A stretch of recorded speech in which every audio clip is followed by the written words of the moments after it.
ଜୀବନର ସବୁଠୁ ଗୋଟେ ବଡ଼ ଦୁଃଖ ମାନେ ବିଲିଭ୍ କରିବେନି ମୋ ପାଖରେ ମାନେ ଡ୍ରେସ୍ର କିଛି ଅଭାବ ନାହିଁ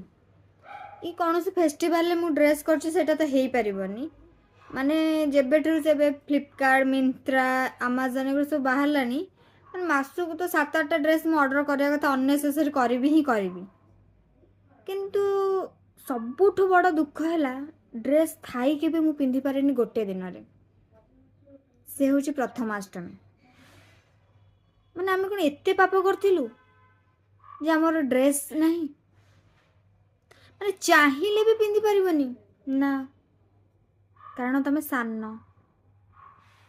ଆଉ ଯେଉଁମାନେ ସବୁ ମୋ ସାଙ୍ଗମାନେ ସବୁ ବଡ଼ ଅଛନ୍ତି ସେମାନେ ଆମକୁ ଚିଡ଼ଉଛନ୍ତି তুমি ସାନ ତମର ଡ୍ରେସ୍ ନାହିଁ ତମେ ସାନ ଡ୍ରେସ୍ ନାହିଁ ଆରେ ନାହିଁ ତ ନାହିଁ ଯେ କ'ଣ କରିବି ସେମିତି ମଣିଷ ମାନେ ମୁଣ୍ଡ ଗରମ ଅଛି ଘର ଲୋକ ପଚାରୁନାହାନ୍ତି ପ୍ରଥମାଷ୍ଟମୀରେ ଆଡ଼େ ଏମାନେ କହିବେ I hate this.